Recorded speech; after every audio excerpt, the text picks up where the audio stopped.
Makes a bucket and a foul. Breakaway. Io. Oh, meet me at the rim and don't be late. Give me the hot sauce. Did you not get the memo?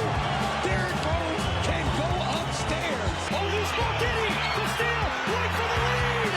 Yeah. Big time play. Big time play. Gimme for the win. Go! My God. I cannot believe this. Improbable. Hey, everybody, welcome into a brand new edition of the Gimme the Hot Sauce podcast. And if you're watching us on Xfinity Cable, we are so glad to have you. It took a long time, but the cable deal is done. We're back. You'll be able to watch our podcast as well as Bulls, Blackhawks, and White Sox games on your Xfinity Cable. Boy, that was a long process, but it's going to be great for fans. They Yes. see the games, and they can see our podcast every week. Well, you know what? I really felt bad for the fans, last season, for the people who couldn't watch the Bulls game, especially in the second half when it was such exciting to watch that team. But now we're back on cable, baby. We're back where we belong. The postal machine. I think now we might be able to get the postal machine back because we couldn't get it A few back. more dollars available. Yeah, maybe. we got more dollars available now, so we might be able to go get the Fingerworks. Fingerworks, if you're out there, I need my postal machine back, man. Come on, I had it for over 20 years. I need my postal machine back. I've been out there drawing like little stick figures on the regular telestrator. It doesn't work. It's not the same. So Whispers is here. You're famous for the art of the deal. Are you surprised it took so long for this cable thing to finally get resolved? All I can say is I hope these people save the receipts for their antennas at Best Buy and now can return them. Go take them off the that's roof. true. And, That's because a lot of true. people made that not investment. available over the air anymore. Oh, man. There's a lot of money spent on these. And that was one of the big sticking points because, from Xfinity's perspective, they didn't want to have it available for free if you're shelling out money for the programming. Yeah, no, it's these guys. I talked to guys saying I stuck one out a bedroom window upstairs, Sure. like attached to the wall. And Yeah, those we had are one in gonna our come down. antenna. It worked pretty well. Well, Yeah. and then with that, not being on cable last year, it really affected the fan base. I think everybody said they lost like 63% of the viewership. Mhm. So, you had to get it back, man. And we got some of the best fans in the world. And to everywhere you go to listen to people saying, man, I wish I could see you guys. I wish I could watch the game. And you just, you feel bad for them, because like I'm there every night, so I watch it. But I know when I was sick and I had to watch it on Fubo or something, I was like, oh, man, I don't know, man. I had to climb up in the attic and move the antenna around, and I'm like, I don't know about this one, man. No, come on, bring back cable. Come on, Xfinity. Let's do it. So if you're new to the show, this is the Gimme the Hot Sauce podcast. We've got well over 200 episodes we've been doing, and you can see a brand new show every week, so we're happy that you're joining us on Xfinity Cable. One of the interesting stories beyond the finals, we are taping this on a Friday before Game 4, but the Knicks coaching search has been fascinating. They were talking about trying to get Jason Kidd. The Mavericks said no. Then they talked to Houston about Ime Udoka. Atlanta with Quinn Snyder. Minnesota with Chris Finch. And Yes. then the Bulls, Wow. Billy Donovan, a Long Island native. That was interesting that his name came up in that. Yeah, it was. But New York, I think, acted on impulse. Instead of, taking their time, evaluate what the situation was, what the problem may have been that they, flamed out at the end. I think they made a hasty decision, and they fired Thibodeau, a guy who's brought nothing but success there for them. Their first time they've been in the Eastern Conference Final in 25 years. They won back-to-back 50-game seasons. He's done nothing but change the culture. He deserved, in my opinion, I'm not the guy who writes checks, but he's a guy, in my opinion, that deserved better than what they treated him. And sometimes, like I said, the coach is not shooting the ball or rebounding the ball or playing defense. It comes down to the players, and it's easy to fire the coaches. The coaches are always going to be the target. They don't get enough credit when they win. They get all the credit when they lose, and that's what you saw with Tom Thibodeau. Someone's going to give him another job, because if you're a team out there that's struggling, you're not in the playoffs, you're on the bottom, and you want culture change, go get Tom Thibodeau. His way is not always going to be, the best way, in your opinion. But he's going to change the culture of your team. He's going to make the players play hard every night. He doesn't care how much a guy makes. If you make $25 million, this kid makes $500,000. This guy plays harder than you, he's going to play. And so if you need to change your culture, you're tired of losing, you're tired of changing coaches every 3 years, there's a guy named Tom Thibodeau that is a proven winner in this league that's turned around organizations and got teams to conference finals, win their division. And when he leaves, the team's never the same. Well, it's still early on in the process, but right now it sounds like that the Knicks are not super interested in Michael Malone. I don't know if they figure that he's too headstrong, won't work well with their front office, but the names that I've been hearing, Shams Charania reporting that Mike Brown and Taylor Jenkins are two guys they're looking at. I like Taylor Jenkins. I'm not a Mike Brown fan. Mike Brown, he's had some success, but he's also had a lot of failure. Mm-hmm. And I'm kind of tired of the retreads, to be honest with you. Sure. I've always hated when organizations go out and get a guy who's been fired 5-10 times and they keep bringing him back. If he didn't work the other 10 times he got fired, it's not going to work now. So how about go out and get some new blood? How about go find a coach like when Boston went out and got Udoka, who was not a proven guy, but it came in and changed the way you do things. But a guy like Sam Cassell has Sam Cassell is out there right now.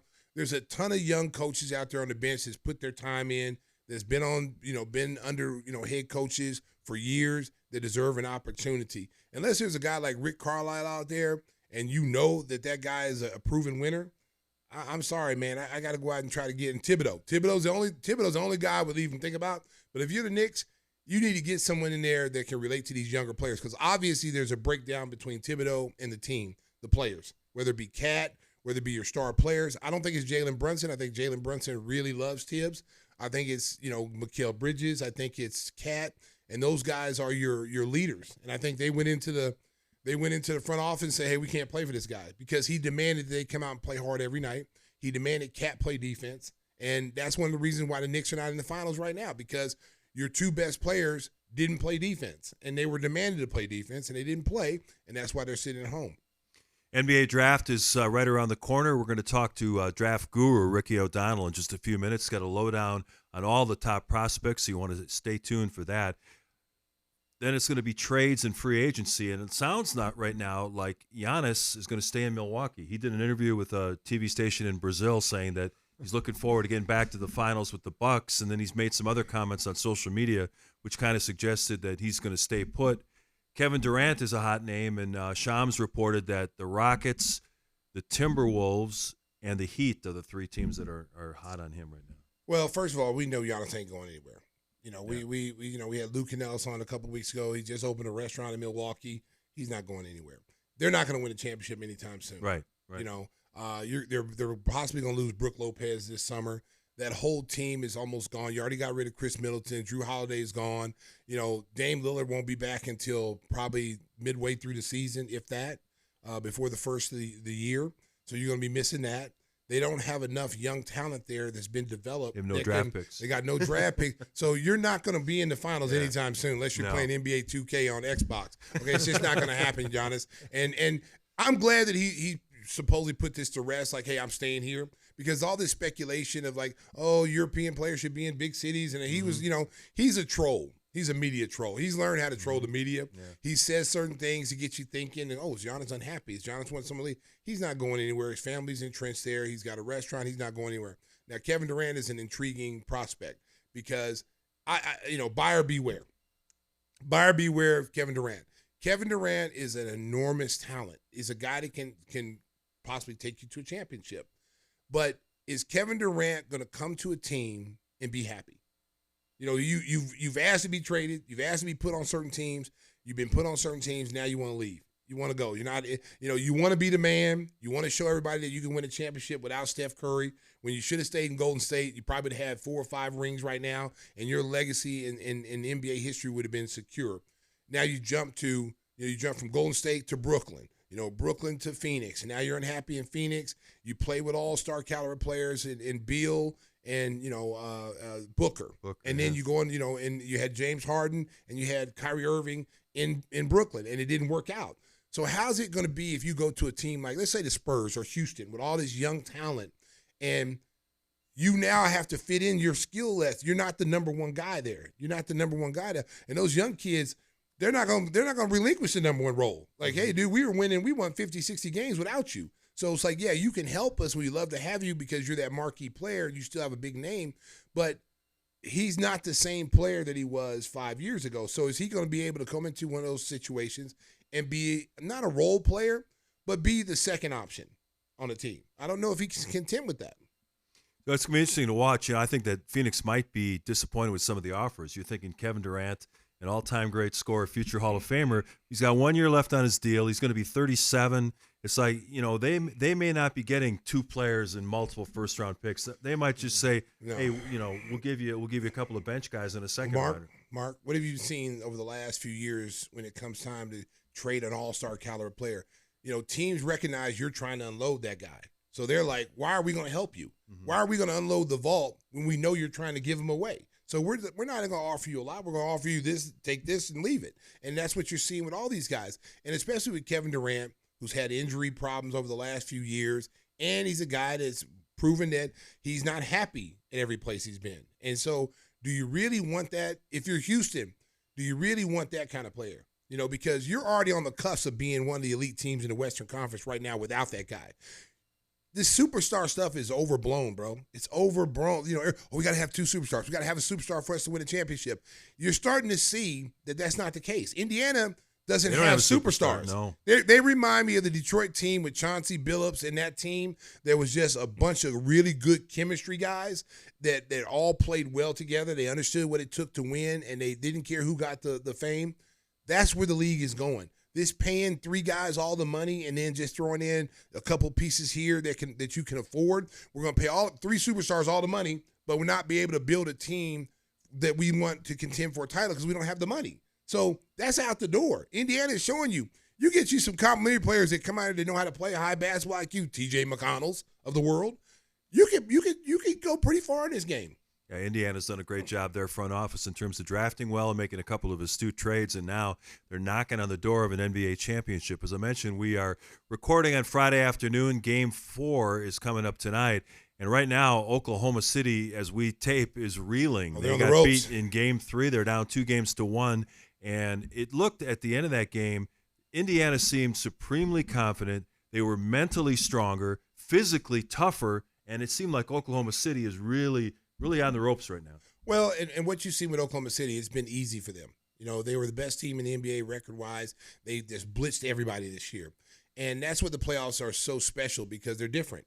You're not gonna blow through teams like that, So you look at Indiana, they had to fight and scrap their way just to get to this point. Mm-hmm. They weren't even expected to get past, Milwaukee. If Dame doesn't get hurt, they weren't expected to win that series. They weren't expected to beat Cleveland. There's no way. Cleveland had the best record in the Eastern Conference, number 1 seed. No way that happens. They went in, beat those two teams. Now you got New York. No one expected New York to beat Boston. The common denominator between those two teams are mentally tough, physically tough, street fighters. Okay, you can look good. You can talk tough, and yeah, I'm tough. I can whoop everybody in the room. Okay. The loudest guy in the room ain't the baddest dude in the room. It's the dude who don't ever say nothing you need to worry about. That's Indiana. Indiana go out there beating their chests, and we're underappreciated. People don't value what we do. They just show up and play. They can be down 10, 12, 15 points. It doesn't faze them because they've been down throughout this whole playoffs. I liken them to just an alley fighter, a guy that you don't want to fight. New York and Indiana, those are the two teams that if I was another team, I would not want to play those two teams because you could hit them in the face 100 times. They just keep coming back. Give me more. Thank you, sir. Can I have another? They will keep in your face, and they will not give up, and that's what you're seeing with Indiana. They are physically and mentally tougher than Oklahoma City is right now. Does that mean that there's still a lot of series left? Does that mean Oklahoma City can't find their mojo and win this series? No. But I tell you what, they lose tonight and go back to Oklahoma City down 3-1. Yeah, you'll win Game 5. But you're not winning Game 6 in Indiana. You might as well. No. It's a wrap. It's a wrap, baby. That Hoosier Nation, you ain't winning there, boy. And have those kids with that confidence, knowing that they have one game to win a championship. They're already fueled by the fact that they were the underdog coming into this series. They've already been fueled by that. And Rick Carlisle is one of the most underappreciated coaches in the NBA as being a great coach. Him and Spoelstra, in my opinion, are the two best coaches in the NBA. They make the best adjustments. They let their guys play. They push the right buttons at the right time. And what you see with Oklahoma City, and we talked about this, what you see with Dan Gold is there's a little pressure now.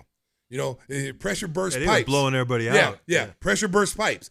And when your coach is showing the pressure is getting to him, then the players feed off that too. They feed off that negative energy. That's one thing when you look at Carlisle, the team goes on a 10-0 run against him. He don't call timeout. He's sitting on the bench chilling. when the TV timeout comes, he talks to his players. Hey, we're all right. We've been in this situation before. Let's cut down on our turnovers, get back defensively. And he's a calming voice. He's not screaming, yelling. It's a calming voice. Spoelstra's the same way. You look over at Oklahoma City, they're not used to being in this situation. Players are looking at each other like, what are you doing? Why are you not here? They're starting to question themselves and their ability. They need to settle down and recognize, like, hey, look, we've had leads in this series. We have given up leads. The games we've lost, we were winning the game. We have given this team opportunities to steal games from us. When we're up 15, we got to close the show. Enough of that hero ball. We're up 15. Let me get my shots now. That's not going to work in the NBA Finals. You better start passing and doing the things that you did to get the lead and put this team away. Because they're like Jason in Friday the 13th. Once you thought he was dead, kill. You hear that noise? Here comes Indiana, baby. They got the hockey mask and the machete, baby. They're not dead. Of course, it could all change in Game 4, but for now, it seems like Rick Carlisle and the staff have come up with a pretty good strategy. And Jim Boylan, don't give Jim Boylan his credit. No, they make him sit outside when they're talking strategy. Boot the asses. Hey, boot to the asses, baby. Punch the clock, Jim Boylan. Jim Boylan got to punch the clock in Indiana, baby. They believe in him down there, baby. But they're running that screen and roll. They're double teaming him. They're blitzing him. SGA can't get where he wants to. He's a guy that likes to get to his spots in the mid range and score. They're picking him up 40 feet away. He's not getting to his spot. Here's the adjustment, Mark. Take the ball out of his hands. Yeah. He can play off ball. He played off ball when Chris Paul was there. Get him on the wing where he can attack. Don't allow them to double team. That's the adjustment you make. When you see them, they're running 2 or 3 guys, and the problem is that Indiana's athletic enough to run all these guys at them and then get back out to shooters. That's Oklahoma the problem. City's standing around watching this happen. Exactly. Well, if you're the coach, hey coach, this is free advice for you, buddy. Okay. I listen. I didn't coach Courtesy of Stacey King. I didn't coach at the NBA level, baby, but I coached at the CBA level. Okay. And the game is about adjustments. What adjustments you make. Okay. And how you counter what someone else is doing. So if Indiana is going to blitz, the pick and roll, every time Shai Gilgeous comes out, take the ball out of his hands. Let him attack from the wing. Let him attack in transition.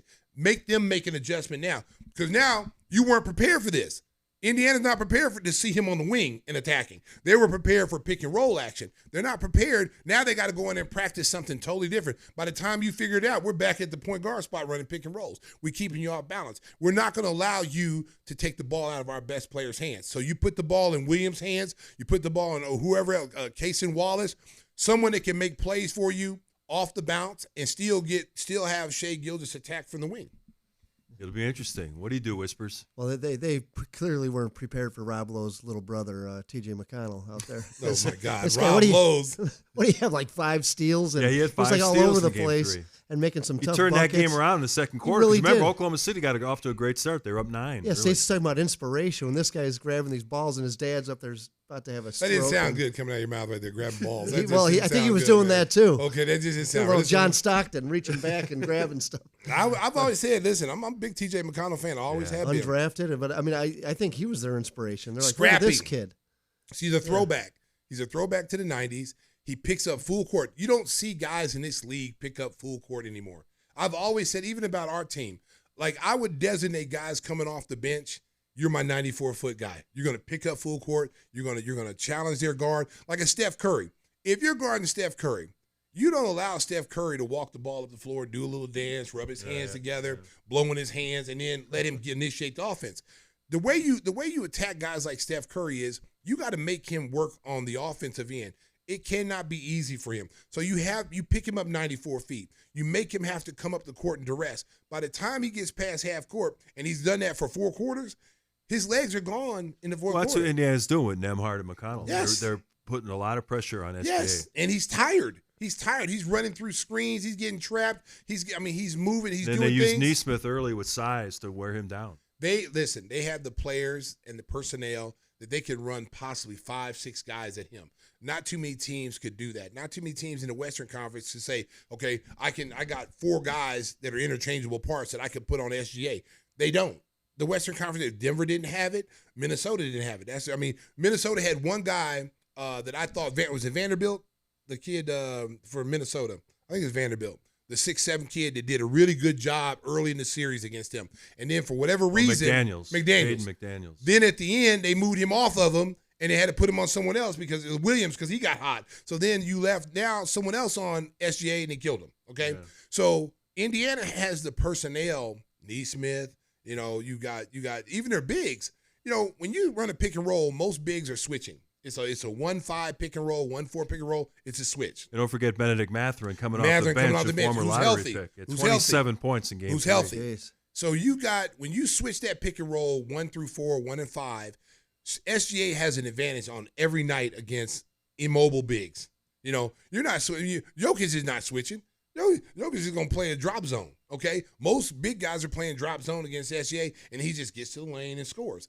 But Indiana's bigs, Obi Toppin, Miles Turner, they can actually get out and they can move their feet. All you need is 4 to 5 slides. That's all you need. Two is sufficient in this league. But if you got a big that can go 4 or 5 slides and stay in front of that guy, which enables your the backside of your defense to get into rotation, full rotation, take away wide open shots, you're going to beat Oklahoma City, and that's what they're doing right now. And Rick Carlisle has always been, as an assistant, has always been one of the top defensive coaches in the league. When he was in Dallas, here he's in Indiana. He's always been one of the top defensive coaches in the league, and you can tell right now he's got a masterpiece going.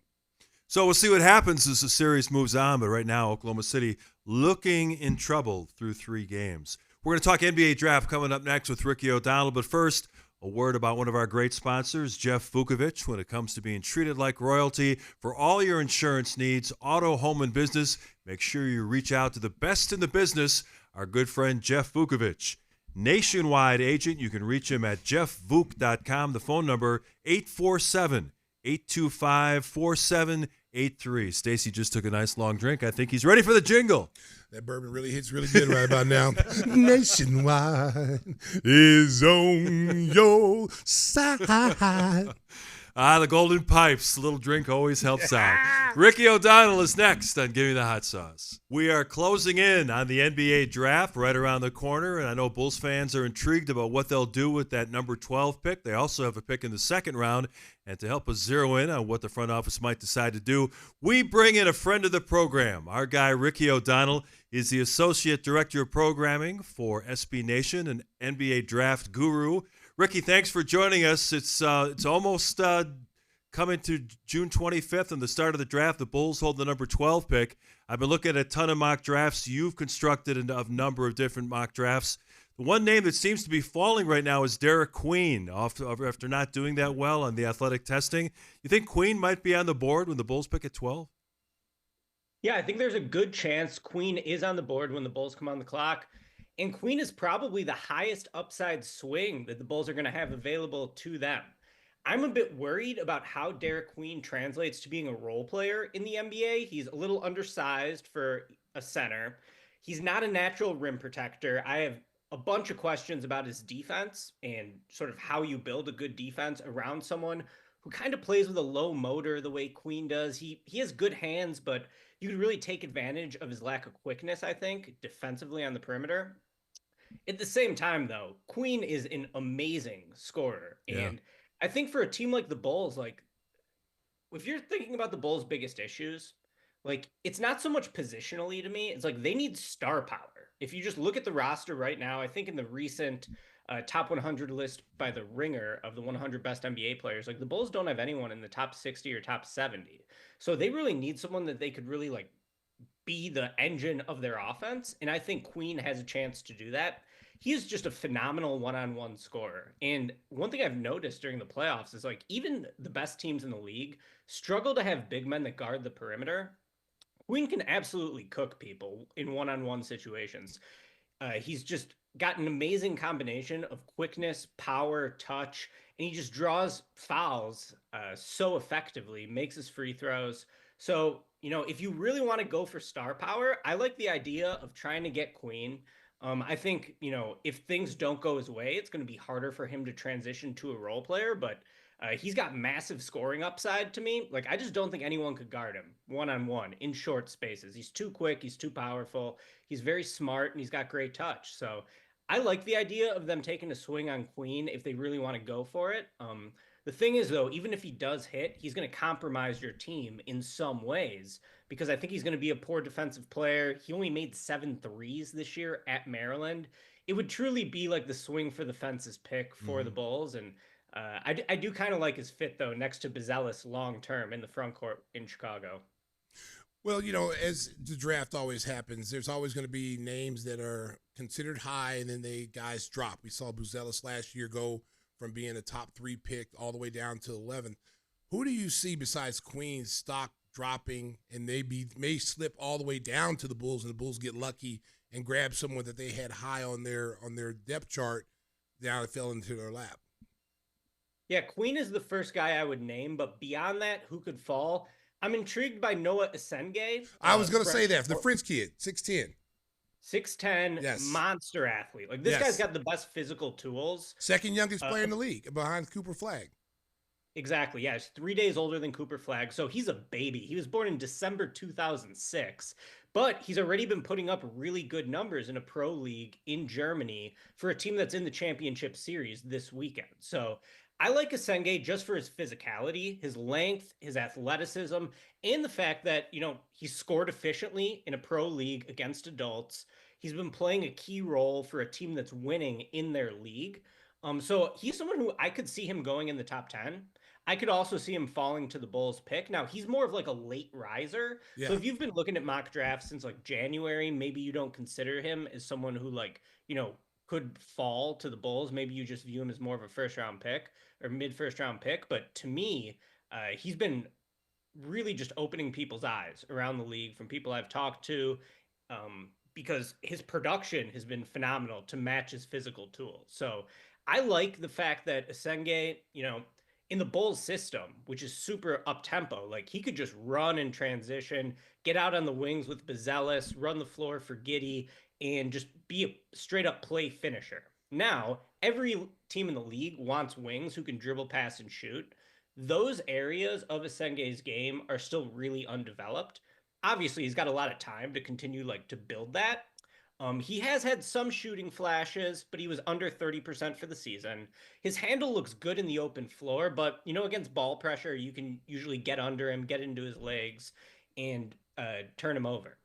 But he's got a lot to work with. He just has an elite bundle of tools, I think. And by the time he's 24, 25, you could really have something in him. Here's the thing about that pick. That's my pick. That's the guy I have as a dark horse. Just the fact that because he's the youngest one, the second youngest guys in the draft, he's got a huge upside.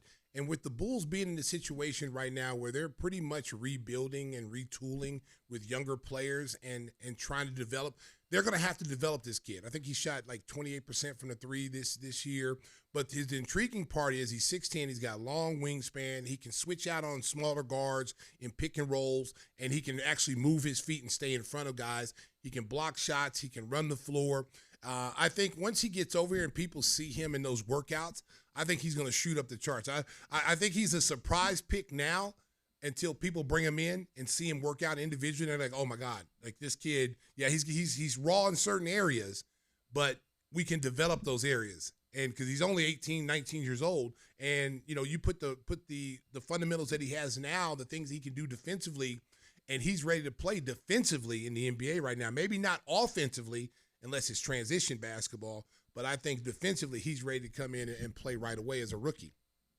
Yeah, I agree. The thing that he does better than anyone else in this class is switch on defense. And for a dude who is 6'10" with a 7-foot wingspan, he can guard point guards on switches. Exactly. You watch the playoffs this year, it's all switching. It's all defense. switching. So he has a unique skill in being a big who can guard on the perimeter.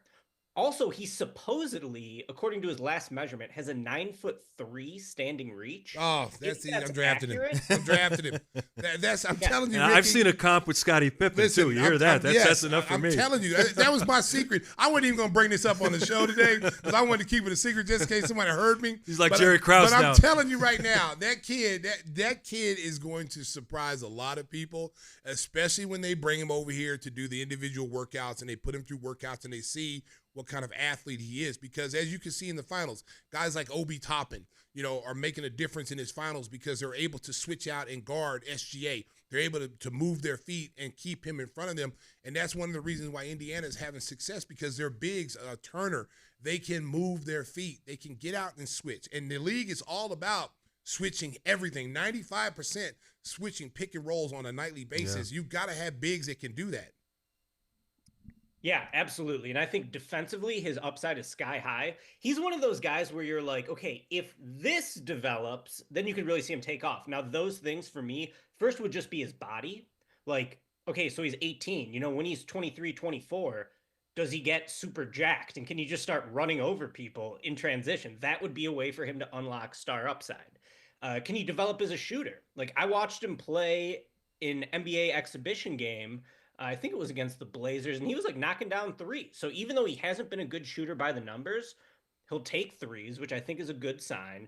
And his form looks pretty good to me. So I would not be surprised 3-4 years from now if he's a pretty good spot up shooter on open catch and shoot opportunities. And there's something to be said about all these French players are coming over there. They're doing something really, really well with their development of the younger players. You know, Wembanyama, you know, the kid in Atlanta, the Recinos, who had a better second half.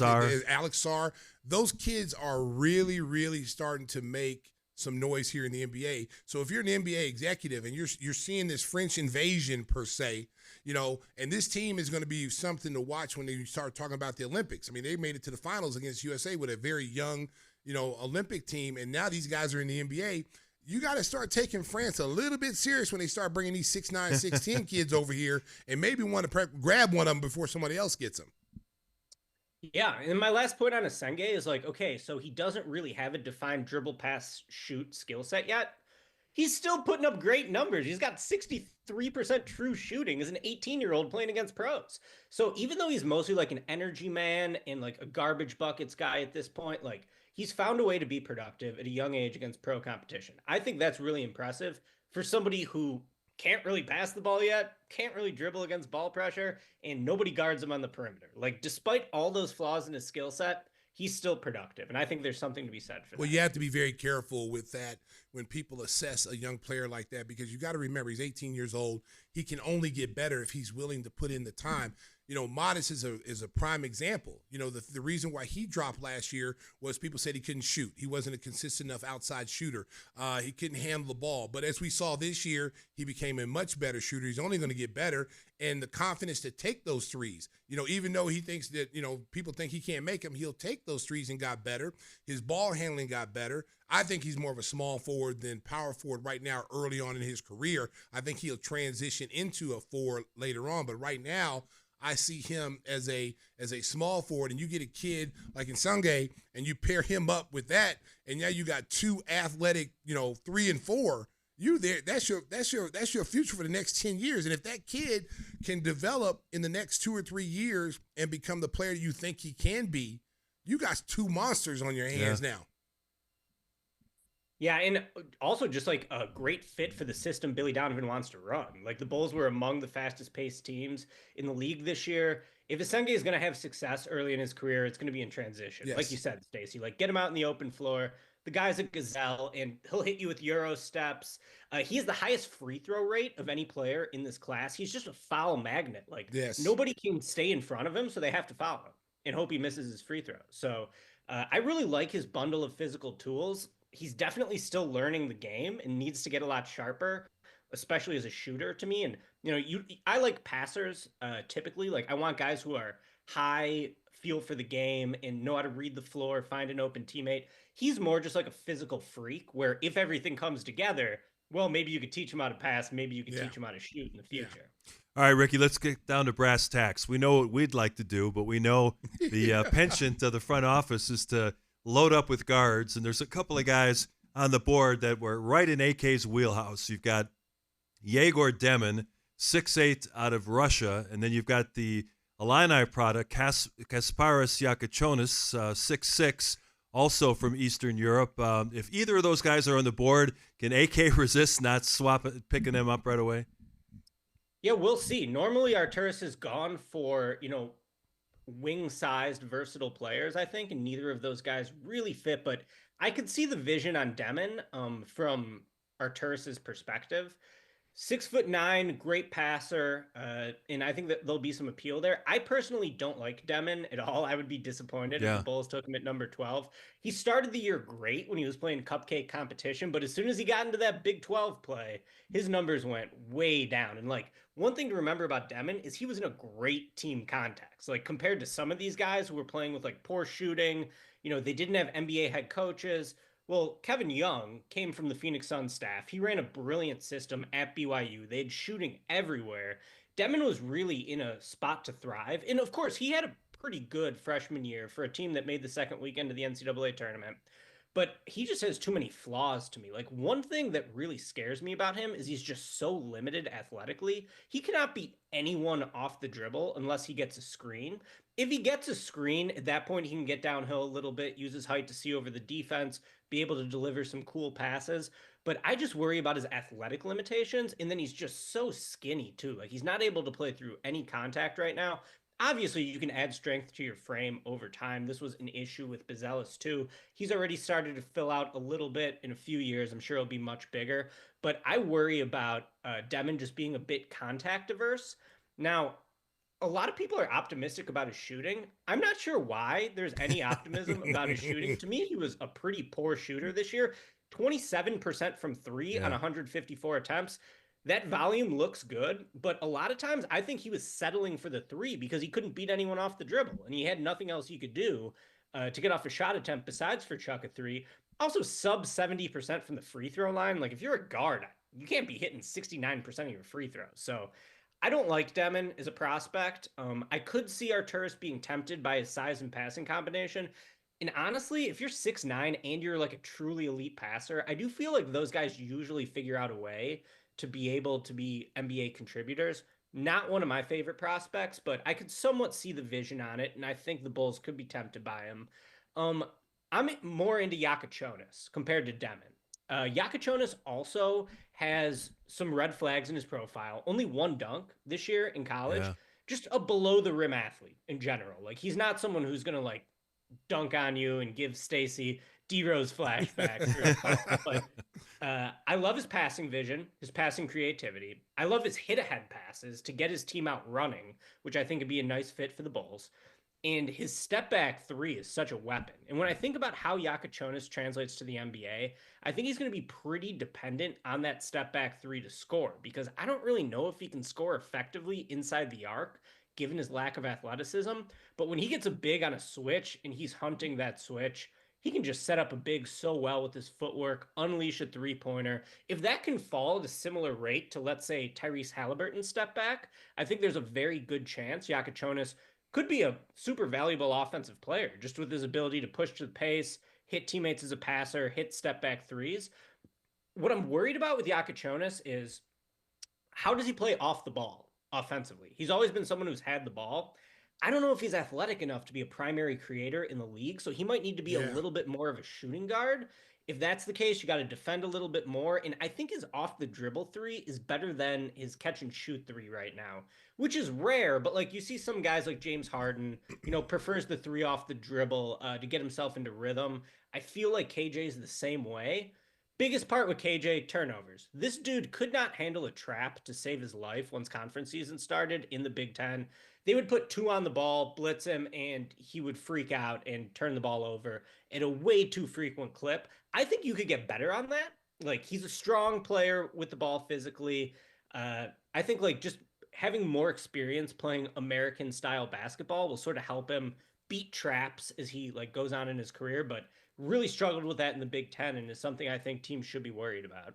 Well, see, that's an issue, because, like, with me, we've got so many guards. We've got so many guards on this team that can do so many different things. And you got a lead guard in Giddey.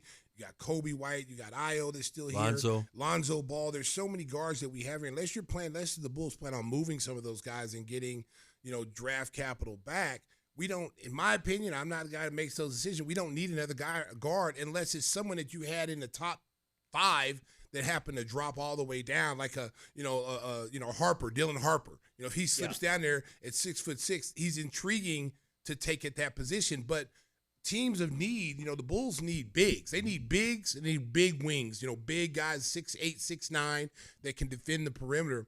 How about the kid from Georgetown, Sorber? Sorber is his name? Yeah. Yeah. Thomas Sorber. I think he'd be a good pick for the Bulls. Yes. He's sort of a meat and potatoes style big man. He's a big man A who throwback. does big man. Throwback. That's hard screens, protects the paint defensively, blocks shots. I was worried he was a little short. He's only about 6'9", barefoot. He measured with a +9 wingspan, 7'6" wingspan. This guy's arms are endlessly long. He's just huge. He's a massive. He's a big boy. Very heavy. Nobody is playing through contact when Thomas Sorber is in the paint. The guy's just going to knock you on your ass. He's too big and too strong and too long. So I do like sort of the vision of Sorber. I think obviously positionally, the Bulls' biggest need is probably a big man in the future. I think that Sorber, he plays a little heavy. Like, I don't know if he's a great fit in the super up-tempo system, but he's just a really solid all-around player. Very good passer. That's a theme throughout this draft High class. basketball IQ. A lot of bigs have good passing IQ. Sorber, you know how the Bulls used to run the offense through Joakim Noah in the high post back in the day. Noah hitting cutters with bounce passes. I think Sorber can give you some of that. Offensively, like, that's probably the best thing he does. I would say he can finish a bit inside. He liked to post up. In college, you don't really see a lot of post-ups in the NBA these days, so I don't really know like how his scoring is going to translate so much. He doesn't shoot the ball yet. But on defense, he crashes the glass hard, protects the paint. And yeah, to me, he's just sort of like a throwback style big man who does the things you traditionally want out of a center. I think he has a higher floor than a lot of the guys we've discussed here, just because he seems like he has a high feel for the game and he's huge. So I think like size and smarts, good combo. I would be surprised if he flames out and busts. I think he's going to be a pretty solid center without a super high ceiling.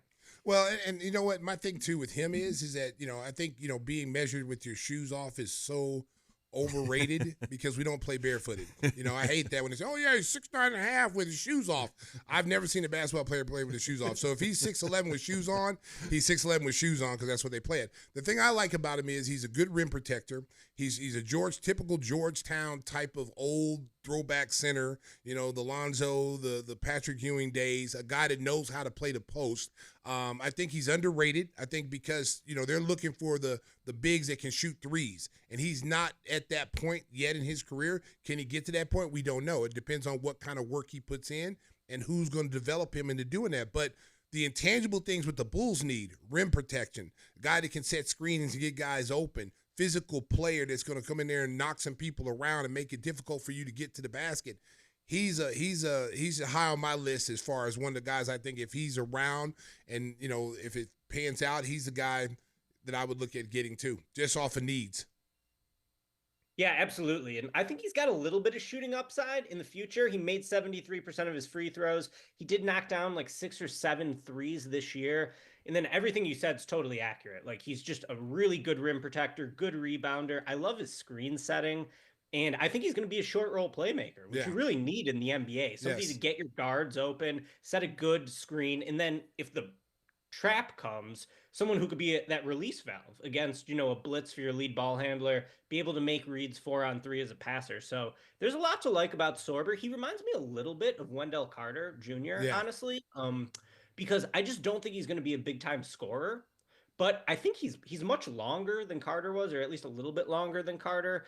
And I think he's just like a stronger, bigger guy. So I could see his defensive ceiling being higher than Carter's while also giving you like, supplemental scoring and playmaking. He's a much better athlete than people give him credit for. I mean, if I was to stack him and Vooch in a race, I would put all my money in the house on Sorber that he would win that race. So he's not a slug. He can get up and down the court a little bit. And I think that's one of the issues now that when you're looking at the way the NBA is going, and I think they're trending a little bit more back towards the bigger centers now because of the Jokic and you're starting to see Oklahoma City play with 2 big guys. Indiana's playing with 2 big guys.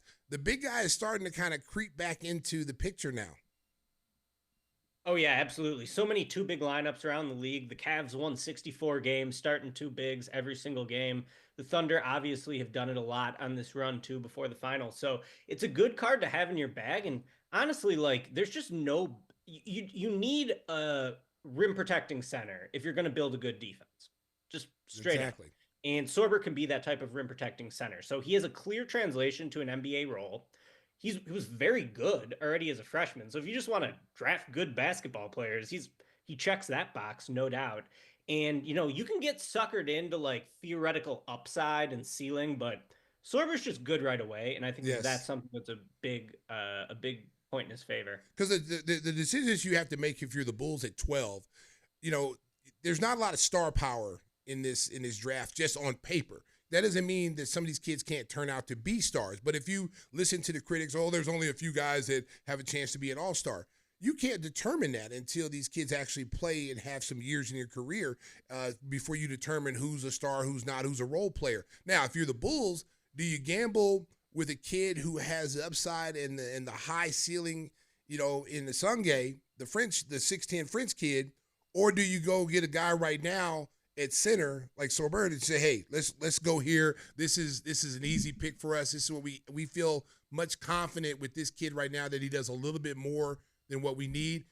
The French kid is a little bit of a gamble. We may have to wait 3 or 4 years, and the Bulls may not feel that they want to wait that long. They might want to turn this rebuild thing around quicker. And Ricky, with a solid player. We didn't talk about Asa Newell from Georgia. He's another guy that fits in that mix that Stacey's talking about. Not one of my favorites. Not Wouldn't one of mine want either. Bulls to draft him. Now maybe he'll end up being awesome. My issue with Newell is I think that he's a big man who's too short to be a big man in the NBA, and I don't think he's like quick enough to be a 4 or a good enough shooter. Like the 4 in today's NBA is a big wing. I think that he's more of like a small center. So Newell, though, great athlete. Like this dude can just explode off 2 feet, hammer home dunks. Hypothetically could be a really good play finisher next to Josh Giddey. Is someone who like needs to be set up for a basket, but you put him in the dunker spot, you have him as a roller, he can explode off the ground and give you like a highlight reel dunk, have Stacey get out the old poster machine and give you some nice clips. He's still looking for that poster still machine. looking for it. It's We might lost get in it back. transit. We might get it back this year, I'll show baby. it back on cable, We're baby. back on cable, baby. We might get it back. We need it. So Newell would definitely rev up the poster machine, but in terms of like his defense, I don't know who he guards. I don't think he's a rim protector in the NBA as a 5, like a primary rim protector. I don't think he's quick enough to guard the 4. His ball handling and shooting, I think there are some signs there where he could be pretty good, but he's not a passer at all. Like Newell's assist rate was like under 10% this year, so that worries me a little bit. He's not one of my favorites. We talked about the other guys, Sorber, Ilnyckj. I'd be very happy with either of those 2 picks. Ilnyckj, I would say I could see the vision.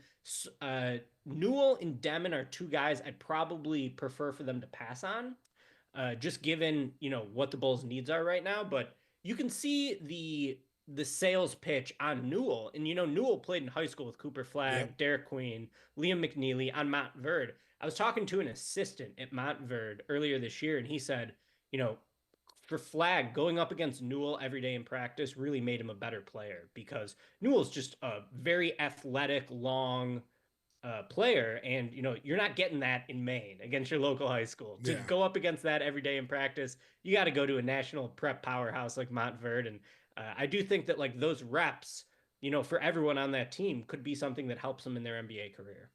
When you look at a surprise player in the draft that you said that no one probably thought would be in the top 10, that may like find its way into that top 10. My guy is Fears from Oklahoma, Jeremiah Fears, because you hear his name being in the top 5, top 10, and once again when these guys do these individual workouts and they're able to see these guys up close, interview them, see what kind of player he is, what kind of person he is, I believe he's gonna be in one of the top picks. He's sick. You gotta love him. Yes, fastest ball handler in the class. Just best handle, I would say. He's got that ball on a string already.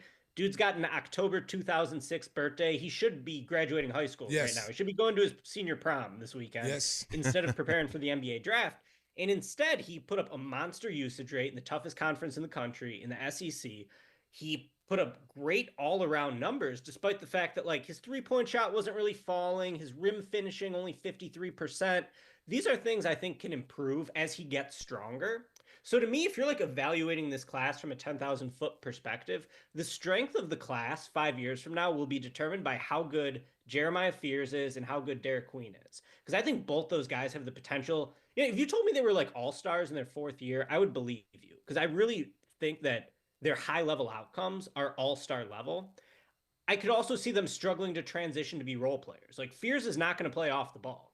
You give him the ball and he's going to create advantages for you. Yes. Well, he better be a better rim finisher than 53%. He better be a better 3-point shooter than sub 30%.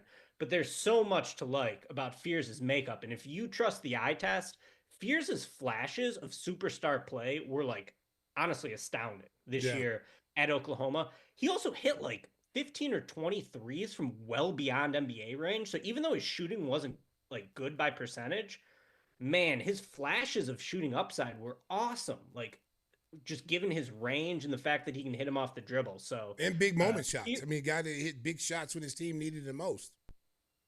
Absolutely. That I'm thinking of the 3 hit against Michigan. Yeah, I think Michigan. It was a 4-point play to beat them in the non-conference season. So Fears is awesome. I think he's going to be probably, a top 8 pick. I think his floor is probably 8 to the Nets. And I really like his game. Very cool to see a Joliet native and someone who went to Oklahoma like Stacey be able to shine on a national stage this year. He's just so much fun to watch. All right, Ricky, we know you got to run. One more before you go. We always love your strong opinions on what the Bulls should do. Give us your view, if you were the general manager, what you would do this offseason in terms of trades, free agency. They have the mid-level exception, which I think is up to $14 million this year. So you can get a pretty good player with that. What will they do? What would you do with those 2 draft picks in the mid-level? And what do you think AK will end up doing? Yeah, it's a great question. I don't think there's an easy fix for the Bulls, and really what would probably be in their best interest is just patience. I don't think that they're in a spot where you really want to rush the development of the young roster and try to accelerate into maybe being the 7th seed or the 8th seed. I think you're better off just taking a more patient approach. Right now, the Bulls have all their draft picks. This is the first time we've been able to say that in years. Keep those, try to hit someone at 12. And to me, just take the best player available. You got to see how the board falls to you. Yeah. I wouldn't be too worried about what the positional makeup of the team is right now because, there's a lot of questions going forward. They're not going to be able to extend Kobe White.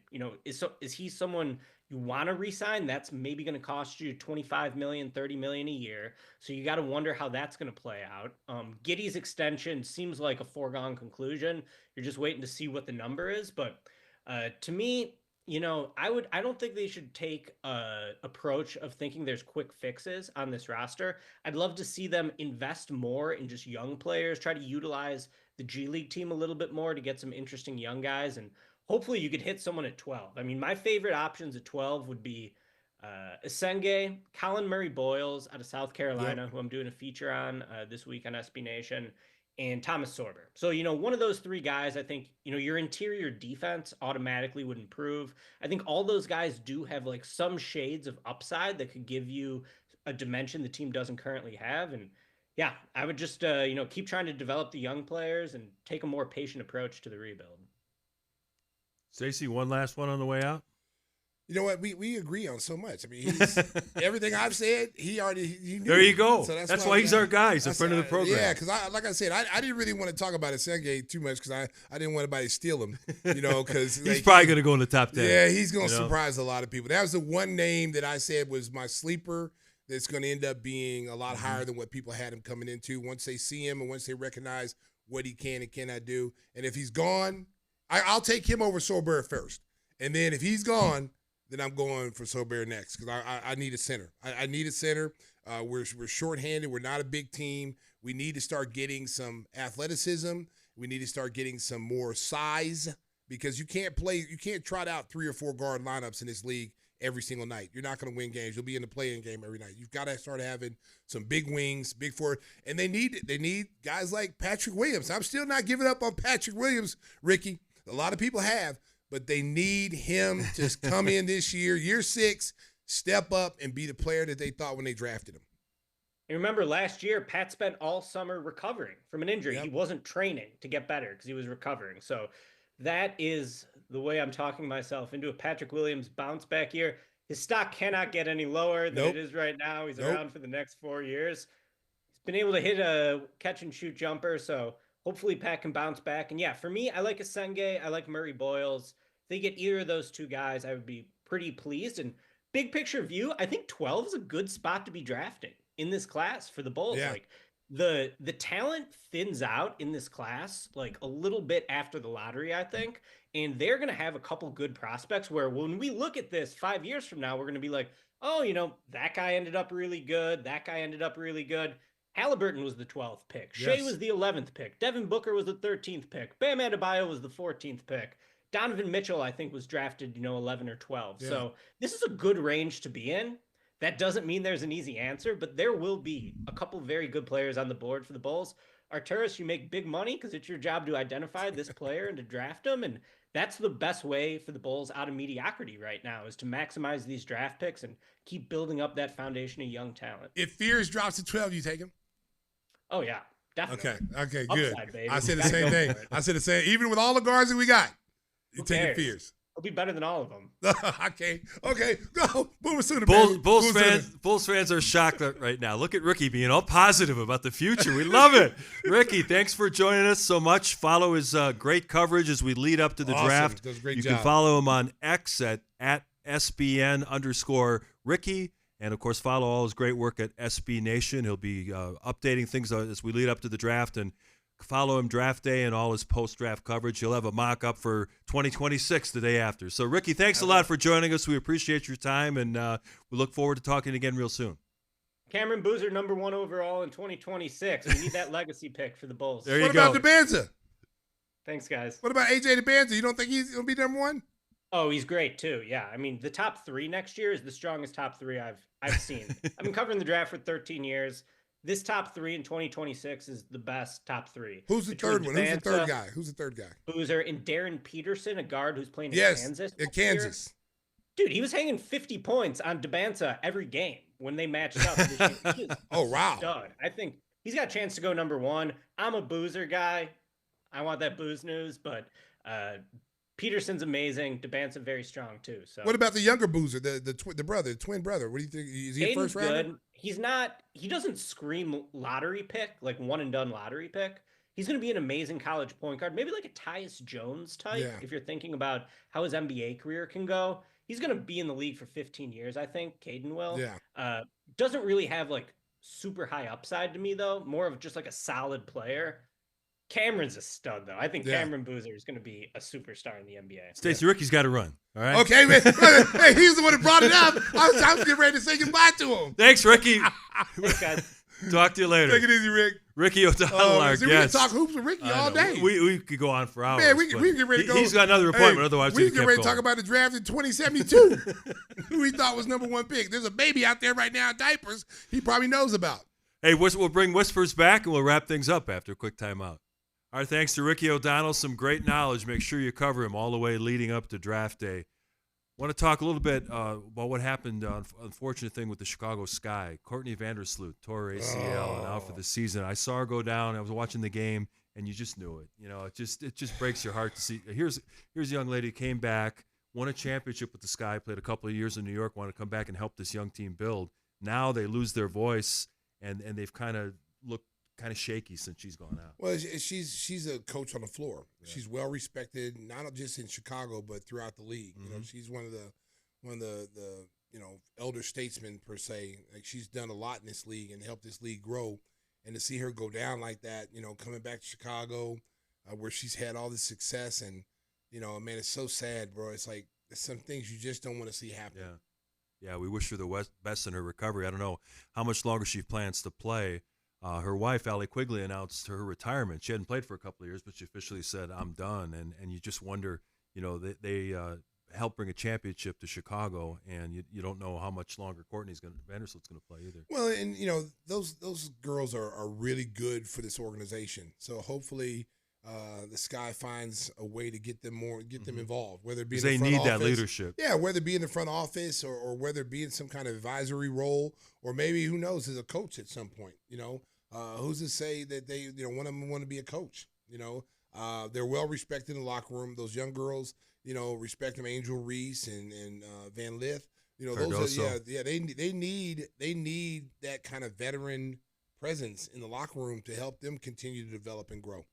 Stacey's been sharing some videos. Angel Reese getting pounded on by the assistants underneath the basket, trying to help her make those me-bounds. Listen, man. Bang! Hey, listen, man. Listen. She takes a bad rap. I mean, seriously. The drills I'm watching, I would not have her doing those drills. What can you do to help somebody? Those first of all, you've got to do drills that are game type situations. Mm-hmm. Okay, like she's got to. First of all, she's not as bad athlete as she looks. Like she doesn't look like she's very athletic. But I looked at her at LSU. She moved and jumped. I don't know if she's been injured, if she had hurt her knee at some point or something. She's kind of lost her athleticism because she doesn't jump. If you watch her do rebounds or going up for shots, she barely jumps. And I just think she's a much better athlete than what she's showing. She's got to learn how to use the square. Like she doesn't use the backboard at all. The backboard is a weapon to her. Mm-hmm. She needs to learn how to focus on the square, just like you do when you're young and youth level. You teach your kids how to use the square laid up. She needs to go back to that, and she's got to jump. You watch videos of her playing. She doesn't get a lot of air underneath her feet, and she's kind of like playing flat-footed. And like I said, I don't know if she's been injured. I don't know if something like she's had an ACL injury before and she's lost some athletic ability. But that's something I would really, really look at if I'm the Sky, is to try to find ways to make her better athletically. Yeah, so tough times right now for the Chicago Sky. We'll see if Haley Van Lith can give them a boost. The young lady they drafted. She can play. Yeah. She can play. She's got to run the point now. Yeah, she can play. She wasn't getting a lot of minutes before, but they're going to have to rely on her now. Another team that is going to take a little bit of a vacation right now is Chicago Bears. They wrapped up their final week of OTAs after having a mandatory minicamp last week, and Ben Johnson was raving about Caleb Williams and his desire to learn the playbook. He stayed after. A lot of veterans went home. He stayed after for a couple more OTAs this week with a lot of the rookies and free agents that were in camp. And, he's doing all the right things in terms of wanting to master the offense and make sure that when they take the field against the Vikings on that opening game Monday night, he's going to be ready to roll. Well, he's recharged. Now he has a coaching staff that actually wants to teach him. You heard all the stories that, guys weren't, the offensive coordinator wasn't working with him, wasn't having meetings with them. Now he's seeing a real NFL coach and coaching staff. And now he can rely on those guys. You remember, this is only year 2 for him. So this is basically his rookie year, if you really want to be honest, because now he's finally being coached by, people that know what they're doing. So, I expect him to take a huge leap offensively this year. He's got the weapons around him.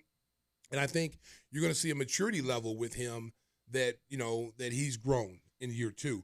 Again, having Ben Johnson and all the guys they brought along with them, Randall L., they're working with him too. They've got a lot of good coaches with him. And you can see that that's what he wants. He's coachable. He wants to be coached. He wants you to drill him.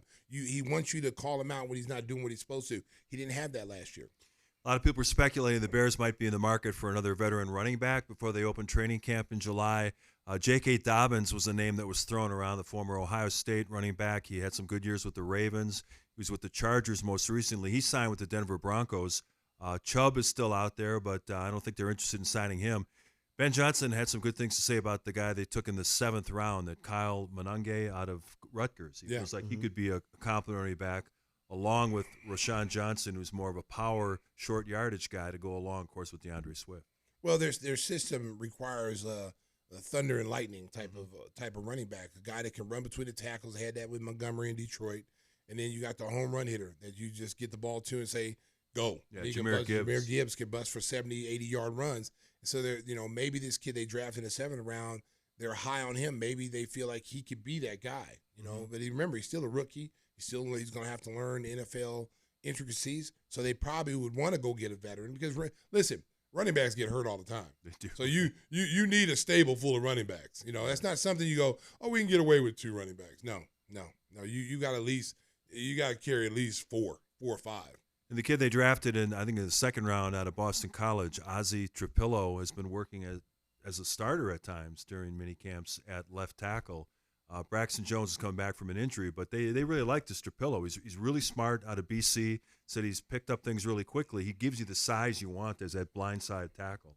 You draft a kid in the 2nd round, you're going to play him. So that's just a natural progression. You're not going to spend that high of a pick on an offensive lineman and have him be sitting around and being a backup. If he's shown you the ability to pick up things quickly, the playbook, the blocking assignments, and, then why not put him out there? Why not play him? Because last year their line was one of the reasons why they were not very good. So you've now upgraded your offensive line. You feel very confident that this line is going to really help you this year and keep your quarterback upright and not be sacked. So why not put him out there? And he's a Boston College guy. He's smart. The one thing I can't figure out with the NFL, they always talk about they want to have parity. They want to have, on any given Sunday, and everybody should be competing for the playoffs. And yet you look at the Bears, who finished in last place last year at 5-12. They have one of the toughest schedules in the NFL. If they don't go, like 4-1 early, it's going to really hurt them. And you got a new coach, still a young quarterback. The odds are kind of stacked against them. And with a last place team, you'd think they'd have a more favorable schedule. Well, if you're Ben Johnson right now, you're using this as motivation. You're putting it out there like this is what they think of us. They're giving us a harder schedule. They don't believe in us. Let's show everybody that we're better than what we are. Let's go out here and start the first week of the season. Let's go out and kick the ass, and then next game let's do that. At the end of that 5-game run, let's be somewhere 4-1. That's realistic. 3-2.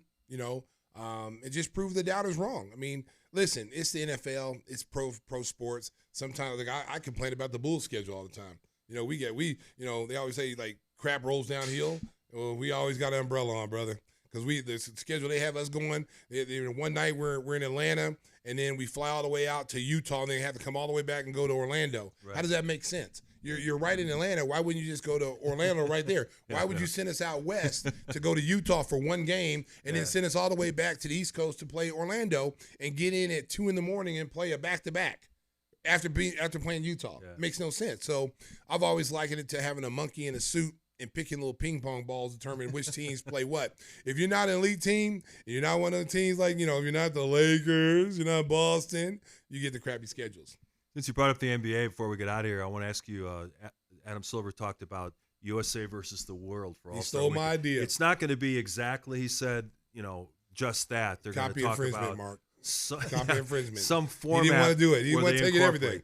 He didn't want to use the Stacey King rule because he got sued. So I got to copyright it, baby. Steal it outright. You can't steal it outright. So he had to change a little bit. Adam Silver, I know you listen to the show, brother. I know you got my idea. I'm proud of you. I'm glad you listened. It's going to upgrade the weekend for sure. Yeah. Well, they saw what happened with hockey with the Four Nations thing. That was a big hit. Let me tell you this. I even say scrap that. Scrap the world versus scrap that. Go one-on-one. Okay. Go one-on-one. I saw that Michael Beasley and Lance Stevenson one-on-one. That was impressive. Like I would go. That's when you go out there and you get the NBA players and see who's the best, who's really the best. Play one-on-one. Or somebody gets hurt though. You get hurt, Mark. People get hurt walking to the bathroom. I mean, come on, man. We've had some of those guys in Chicago. You know what? These dudes at parties and having a good time. Man, hey, go out there and play one-on-one to 11. They play one-on-one in practice every day. What about those reports are all over social that Michael Beasley would kill LeBron in one-on-one when they practice? He did beat him. That's true. All those stories? That's true. Yeah. I heard Udonis Haslam say it. Yeah.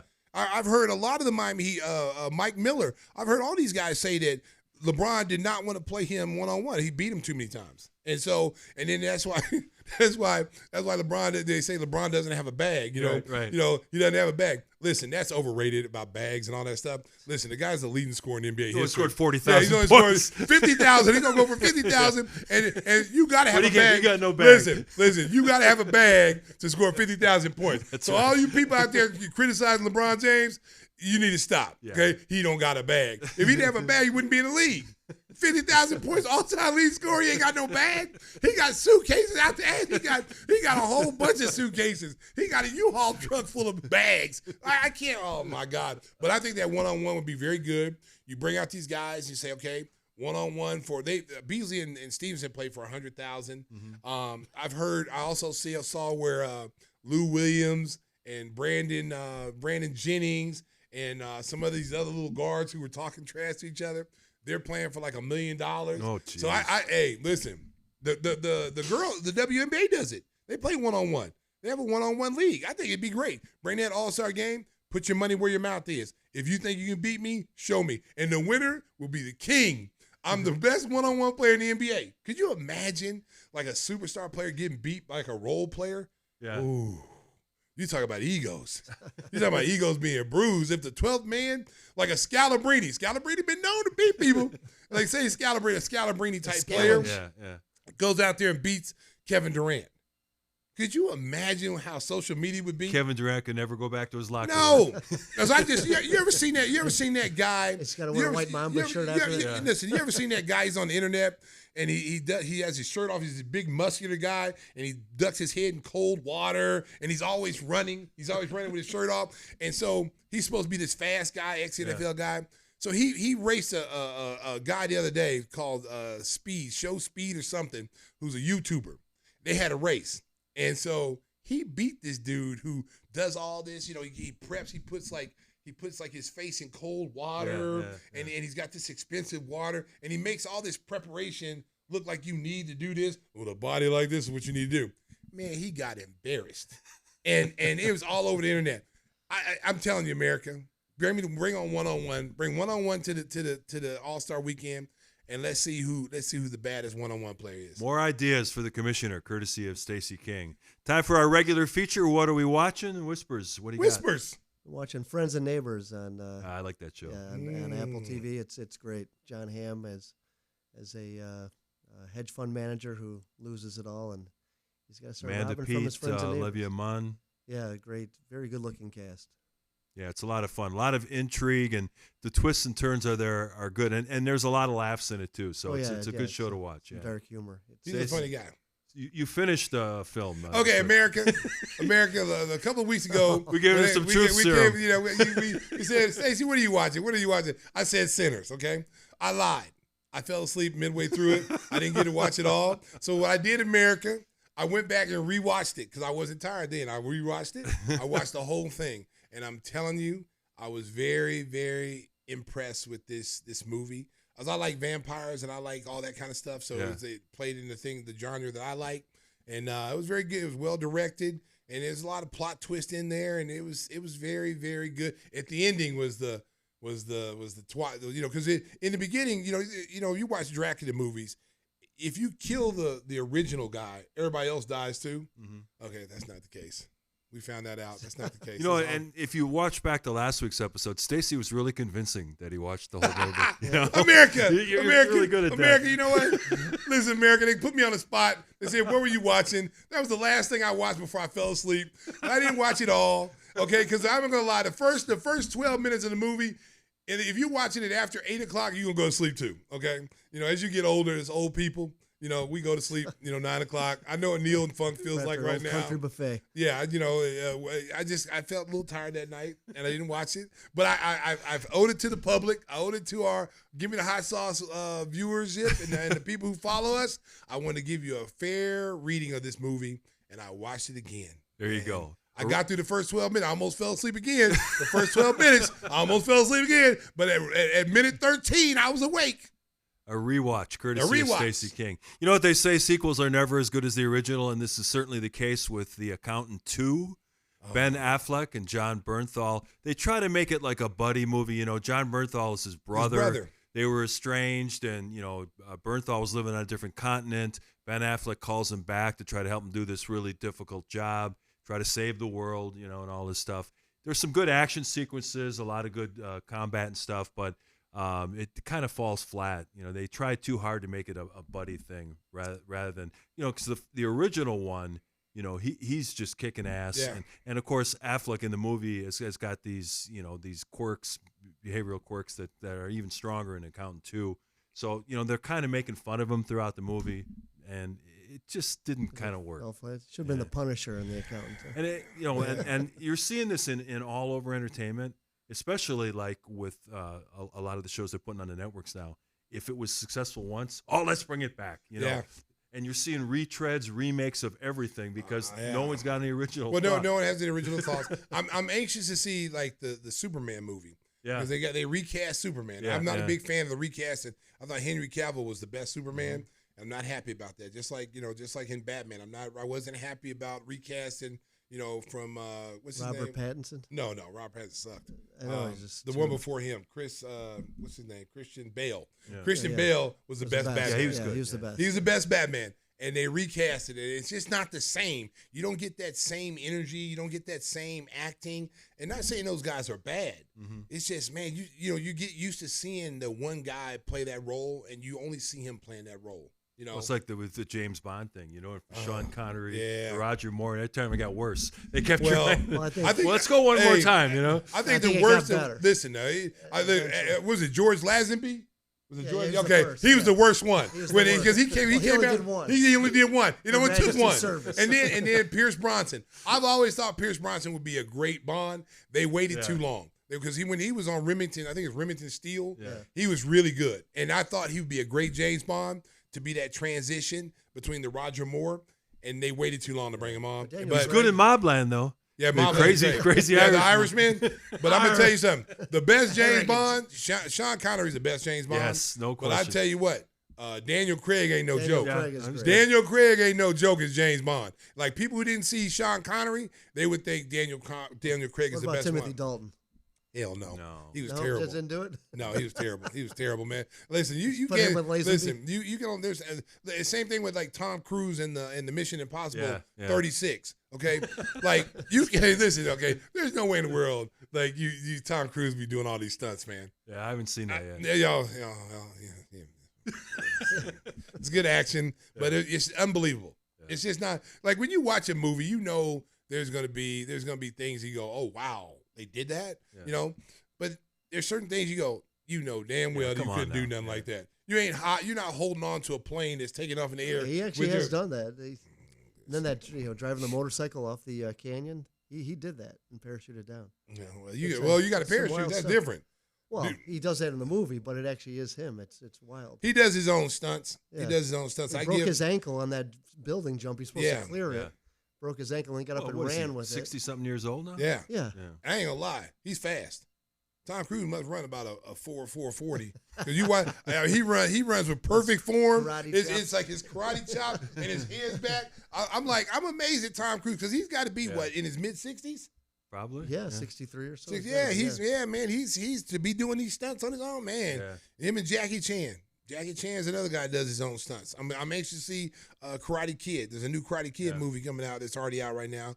I'm gonna see that.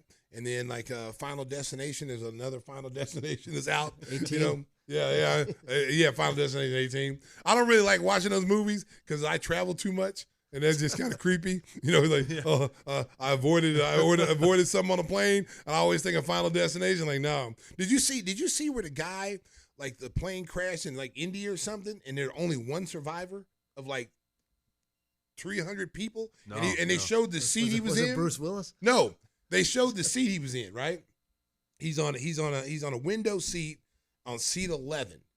He's the only survivor on a full plane. And he walked out with like no scratches. He just had like, soot on him, smoke and stuff. But he was the only one that walked out of that plane crash, which is crazy. Well, how about was it 30 years ago? That flight attendant in Brazil, the plane got hit by another plane. Everyone dies. She falls 30,000 feet and survives. She landed in a pool? She landed in the forest. And she bounced lived? off a bunch of trees and survived, and walked out 2 weeks later. And the only survivor. It's called Whispers, Believe It or Not. Oh no, that's It's called divine intervention. they made a movie out of it. It's a crazy story. Yeah, but she was a flight attendant, and the only survivor. I mean, she fell, a few miles, and survived. 30,000 feet. It's a crazy story. That's crazy. I don't think you can survive that. That's just like I said. That's just divine intervention, man. That's an angel that just grabbed you and said, we're not gonna let anything happen to you.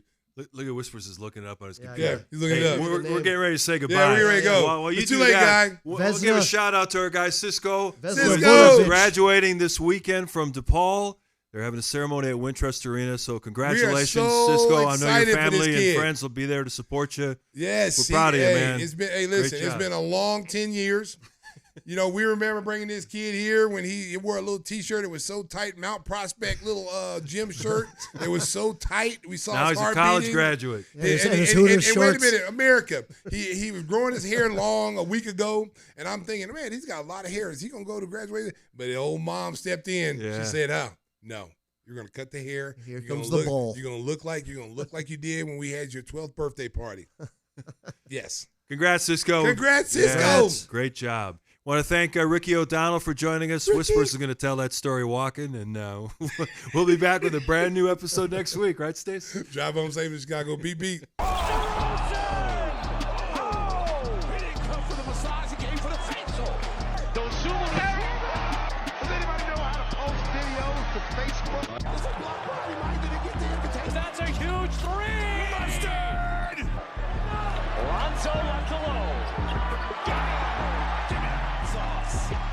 swerve, bend that corner. That's the last time I'm going to say it. Williams straight on.